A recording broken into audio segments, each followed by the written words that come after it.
اللہ پاک نے جو یہ نماز ہمیں عطا فرمائی ہے، نماز کا حکم دیا ہے، یہ حکم اس کا اعلیٰ درجے کا اللہ سبحانہ تعالیٰ نے اس کا کرم اور فضل ہے کہ جب انسان کے اندر یہ کیفیت پیدا ہوتی ہے اللہ تعالیٰ کی محبت کی، جذبات کی، تو وہ ایک ہی جگہ پہ ایک ہی جگہ جس سے وہ نکل سکتی ہے، اور وہ نماز کی حیت ہے اور نماز کی شکل ہے۔ سبحان اللہ۔ یہ حقیقت ہے انسان کے ساتھ، آپ بتا رہا ہوں، ورنہ اور کوئی اس کا راستہ نہیں ہے نکالنے کا۔ جس وقت انسان نماز میں کھڑا ہوتا ہے تو وہ حقیقت میں اس جذبے کو نکال رہا ہوتا ہے جو اللہ تعالیٰ کے ساتھ اس کے ساتھ محبت ہے۔ اب یہ کیفیت اسی درجے پر ہے کہ جس درجے کا آپ کا ایمان ہوگا، اسی درجے کا یہ آپ کے اندر جذبہ ہوگا، اسی درجے کی آپ کو نماز کے ساتھ انسیت ہوگی۔ اور اسی لیے نماز کے بارے میں جہاں حدیثیں آئی ہیں وہاں ایمان کا ذکر کیا گیا ہے۔ کتنی بڑی حدیث ہے کہ کفر اور ایمان کے درمیان واحد ایک چیز ہے جو فیصلہ کرتی ہے، وہ کیا ہے؟ نماز۔ کیونکہ جس کے اندر ایمان نہیں ہوگا اس میں جذبات ہی نہیں ہوں گے، عشق کے، محبت کے جذبات ہی نہیں ہوں گے۔ جب جذبات نہیں ہوں گے تو اس کو ضرورت ہی نہیں نماز کی طرف جانے کے لیے۔ لیکن جب ایمان جس کے پاس ہوگا، چھوٹے سے چھوٹا ایمان بھی جس کے پاس ہوگا، وہ ڈیفینیٹلی وہ اس کی طرف مجبور کرے گا کہ تو سجدہ کر، اللہ کی نماز پڑھ۔ یہ ایک بہت بڑی سائن ہے کہ جو بندہ نماز نہ پڑھتا ہو، جو نماز کو چھوڑتا ہو، نماز کی طرف انسیت نہ رکھتا ہو، تو کس چیز کی دلیل بنتی ہے؟ وہی جو حدیث کہتی ہے کہ اس کا ایمان کا معاملہ بہت خراب ہے، بربادی ہے۔ اور اتنے بڑے جب کتنی بڑی بڑی سزائیں اللہ پاک نے اس وجہ سے رکھی ہیں کہ اس نماز نہ پڑھنے پر انسان، یہی وجہ ہے۔ ایمان ظاہر کر دیتا ہے انسان، لیکن جہاں ایمان ہوگا، سبحان اللہ، جس درجے کا ایمان بڑھتا جائے گا اسی درجے کی ہماری نماز کی کیفیت اور جذبات بڑھتے جائیں گے۔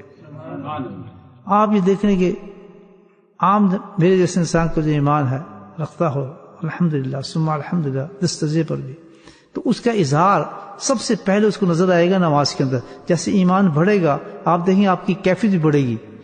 ایمان بڑھنے کی نشانی آپ کو نظر آئے کہ نماز کے اندر ہی، کہ جب نماز کا وقت ہوتا ہے تب اس کا حال خراب ہونا شروع ہو جاتا ہے، اس کی کیفیت عجیب ہو جاتی ہے، اس کی حالت بگڑتی ہے، اس کو کوئی چیز اچھی نظر نہیں آتی، اس وقت وہ نماز کی طرف بھاگتا ہے، کیونکہ اس کے اندر وہ محبت اللہ تعالیٰ کی جو ہے وہ اجاگر ہو گئی ہے، اس کی محبت جس کو وہ نکالنا چاہتا ہے، جس کا وہ ظاہر کرنا چاہتا ہے۔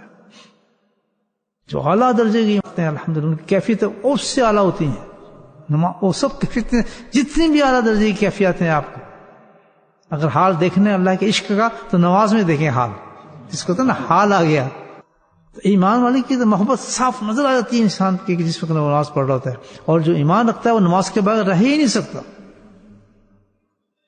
تبھی بہت درجے فکر مند ہوتا ہے انسان کہ بھائی جس گھر کے اندر نماز اور اللہ تعالیٰ کہتا ہے وہ تو مردہ ہے، گھر ہی مردہ ہے،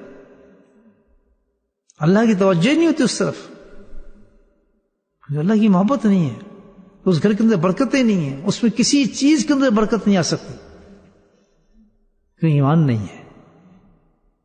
ایمان ہو تو اس کا اظہار کرے انسان، اس میں کسی کی دعوت کی ضرورت ہی نہیں ہے، تو ایمان ہے انسان کا جو انسان کو اجاگر کرتا ہے۔ اگر ہمارے اللہ معاف فرمائے یہ کیفیت آ جائے کہ نماز کی طرف دلی نہیں کر رہا، غفلت نہیں کر رہا، تو فوراً سمجھائیں کہ معاملہ جو خراب ہو رہا ہے ہمارے ایمان کا ہو رہا ہے، کسی نہ کسی وجہ سے ہمارے ایمان کی حالت خراب ہوئی ہے۔ ہم یہ سمجھتے ہیں نماز کیوں نہیں پڑھتے، نماز میں غفلت کیوں ہو رہی ہے، اس کی صاف وجہ سمجھ آ جاتی ہے۔ اس کی ریزن یہی ہے کہ ہمارا ایمان بگڑا ہے اس میں کسی وجہ سے۔ جتنی درجے کی سستی نظر آئے گی آپ کو کسی انسان کے اندر، تو آپ سمجھ جائیں کہ اس کے ایمان کو خطرہ ہو رہا ہے۔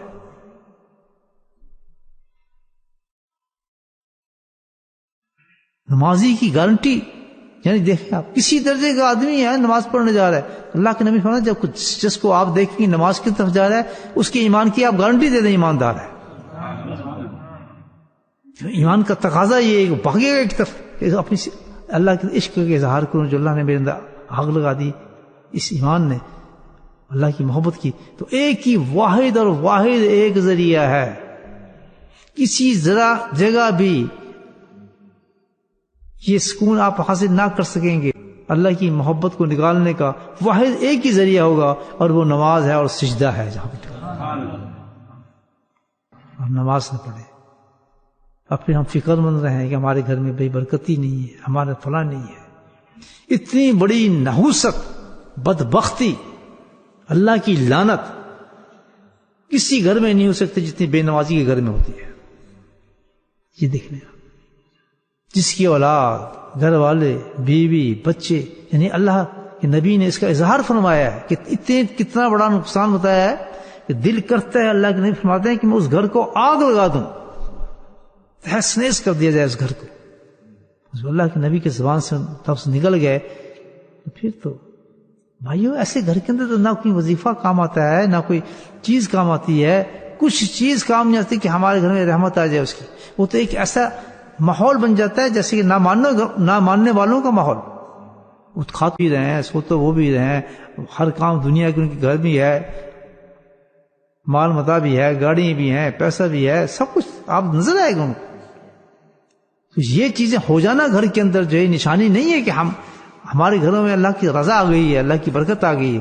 وہاں واحد ایک چیز ہے کہ گھر میں کچھ بھی نہ ہو, کھانے کے لیے برتن بھی نہ ہو, کھانے کے لیے خوراک بھی نہ ہو, لیکن سبحان اللہ کے سجدے موجود ہیں تو سب قائم ہے وہاں چیز. بچے آپ کی بات نہیں سنتے, آپ کہتے ہیں نماز, ہماری باتیں نہیں سنتے, ہم کیا کریں, ہم تو بہت کہتے ہیں نماز کی طرف آؤ. یہ وجہ اس کی کیا ہے کہ اللہ تعالیٰ سزا دیتا ہے اس نافرمانی کی جو ہم کرتے رہے. ہم اپنی آنکھوں سے دیکھتے ہیں کہ اس وقت تو ہنس رہا تھا, مزے کر رہا تھا, بچوں کو نماز نہیں پڑھتے تھے تو کچھ کہتے ہی نہیں تھا اس کو.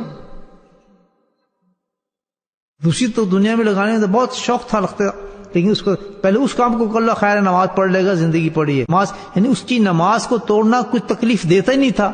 ایک مومن کی یہ شان ہے سبحان اللہ کہ جب آخرت کا مال جہاں لٹ رہا ہو تو وہ رونے لگتا ہے کہ ہائے میں کیا کروں. بالکل اس طرح کہ جیسے آپ کے گھر کے کوئی چوری کر رہا ہو اور مال لٹ رہا ہو تو کیا حال ہوگا سو. تو ایک ایمان والا اس پہ یقین رکھتا ہے کہ جس گھر کے اندر نماز نہیں ہے اس کا ایمان ختم ہو چکے ہیں وہاں پر, تو وہ روتا ہے, چیختا ہے کہ ہائے اس میرے گھر میں کیا ہو گیا, یہ کیا ہو رہا ہے, تباہی پھیل رہی ہے, بربادی پھیل رہی ہے.